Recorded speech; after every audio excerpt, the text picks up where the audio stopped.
Hello, Mark Donegan, self-healing practitioner and educator, July 10th, 2021.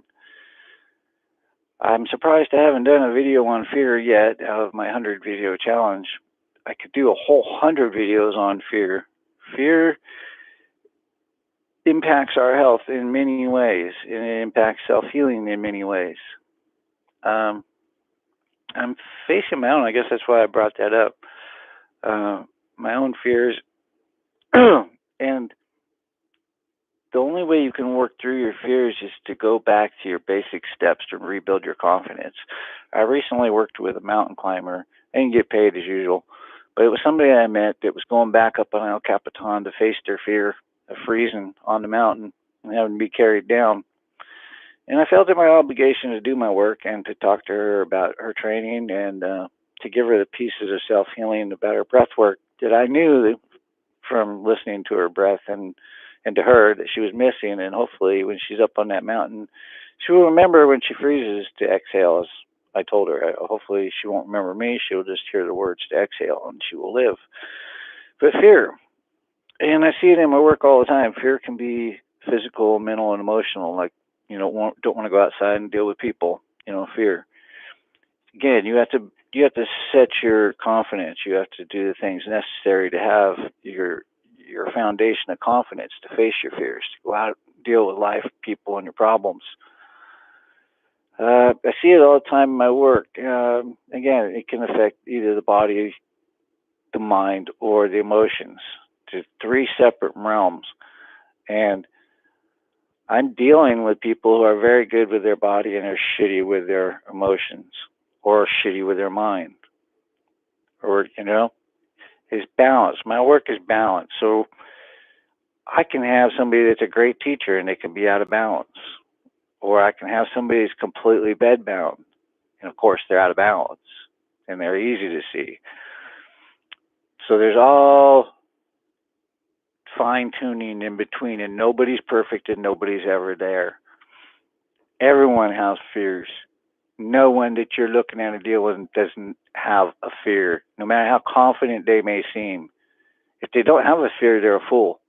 They're just an absolute fool. They have not had the universe come knocking at their door and either take their life or somebody they love's life or greatly injure them.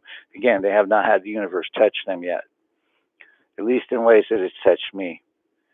So I have an understanding of these deep fears. Do not think that I do not. There are concrete, solid steps to work through them. But first, you have to accept that you have these fears and understand that these fears are causing you great damage in your life. And I'm seeing that now with people that I care about and I can't get through. And maybe that's why I'm doing this video. Because when you can't handle your fears, then you are run by anxiety. And again, when you are in that circle and in that mode of fear and anxiety, you can't even see that you're there. The only thing that you know is you have fear and anxiety. So you would think that a person in that circle would listen to outside help, but it's the last thing they do because they don't trust anybody because they're in their little fear and anxiety circle, right? So there's a couple things. You either intervene, which in most people doesn't work, or you do what I've been telling people. You just stay in there chipping with these people if you care about them, whether they're, you use your boundaries so you don't get hurt and you don't go down with them, but you still hang in there and keep chipping. It's called Erickson psychotherapy. It's no fun. I've been teaching people this concept for a few years now, but it was done to me over 30. I was in my 20s when it was done to me. Erickson psychotherapy is simply hypnosis, where you keep your mental train of thought in the back of your mind, and no matter what the other person is saying or doing, and I see politicians do this so well, you just ignore it. And you just, every once in a while, when the right time comes up, you just keep dropping your thought back in there. And you can do this over minutes, days, weeks, months, years. You can have a constant influence on life, even when you think that you're helpless and in a place of fear. You are not. If you use some concrete little steps, and the other route, again, like I said, is just have an intervention. I've had enough of this shit. Everybody needs to lay their cards on the table and deal with your fear. So again, I could do hundreds of videos on fear, but its greatest effect is on you, and then it comes out on the world. But in self-healing, we start with you, deal with your fears, again, either in a very direct way, an interventional way, or accept your situation, that you're in a difficult place that doesn't feel comfortable, because everybody wants comfort in life. The life is not meant to be comfortable. You are meant to be out there grinding and learning and angsting along. Learn to like it.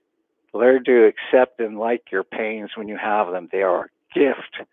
When you do not have them, you are dead. It is over. So until then, go out today and chip away. Chip away. Exhale when you're standing in front of your fears. Look for a new way.